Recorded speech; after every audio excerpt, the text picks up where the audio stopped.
this is Yuanwu. Today we are going to meet a new friend, Mr. Nobody, and the story is also from Roger Hargreaves. Hello, meet Mr. Happy, happy by name and happy by nature. And now I'm going to tell you a story. Actually, this story isn't about Mr. Happy. Well, not really. It's about somebody he met not very long ago. Last month, in fact. Mr. Happy had been to tea with little Miss Sunshine. He thought about catching a bus to take him home, but as it was such a nice day, he thought again and decided to walk. And he was glad he did. Would you like to know why? I shan't tell you. Not yet, anyway. Mr. Happy was whistling to himself as he walked along when he heard a noise. He stopped. There it was again. A sort of sniffing noise. Sniff, sniff, sniff. Suddenly, a drop of rain splashed on top of his head. That's odd, he thought to himself, looking up. There isn't a cloud in the sky. And then he couldn't believe his eyes. You will never guess what Mr. Happy saw. There, sitting on the branch of a tree, was somebody who sort of was, but wasn't. I know it sounds ridiculous, but it's true. You could see through him. And he was crying real big fat wet tears, which, of course, were what had splashed on top of Mr. Happy's head. Oh, look at that person in the tree. You can look through him, right? Who? Mr. Happy managed to splutter. Are you? The person who sort of was but wasn't looked mournfully down at him, and in a mournful, melancholy voice replied, Nobody. Nobody? Gasped Mr. Happy. But everybody's somebody. The person who sort of was but wasn't sighed deeply. Except me, he said, and he started to cry more real big fat wet tears. Mr. Happy scratched his head, which was getting quite wet by this time. Can you get down? He wondered. Possibly, replied Mr. Nobody, and he climbed down out of the tree. Where have you come from? Asked Mr. Happy. Nowhere. Mr. Nobody sighed the sort of sigh that breaks your heart. I know I used to be somebody, but I can't remember who, he sniffed. Or what, he sniffed. Or where, he sniffed.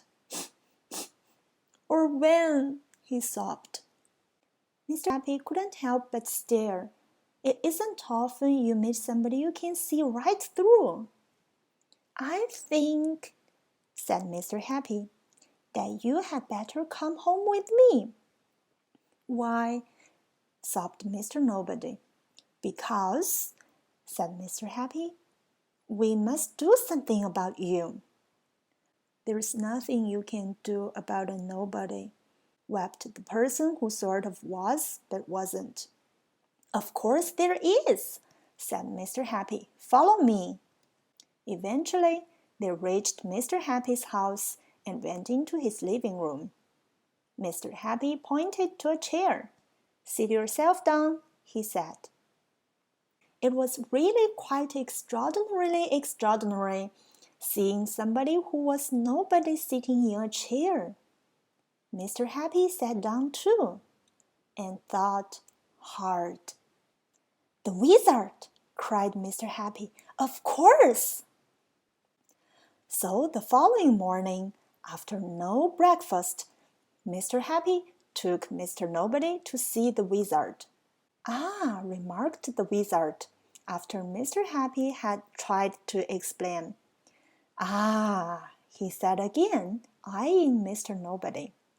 Mr. Nobody just stood there, looking as glum as anyone can look. Just try turning the corners of your mouth down as far as they will go. Go on. Well, that's about half as glum as Mr. Nobody looked. The wizard thought and thought, and thought some more. Care for a cup of tea? He inquired. Nobodies don't drink nothing, replied Mr. Nobody. Nobodies don't drink anything, said the wizard, correcting him. That's right, agreed Mr. Nobody. Aha! Cried the wizard. That's it! The wizard rushed over to his workbench and started to mix up lots of different colored liquids in a huge bottle. They bubbled and gurgled together and let off little puffs of white smoke. Bubble, bubble, gurgle, puff. Bubble, bubble, gurgle, puff. What color would you like to be?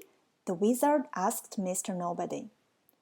Nobodies aren't colored, came the sad reply.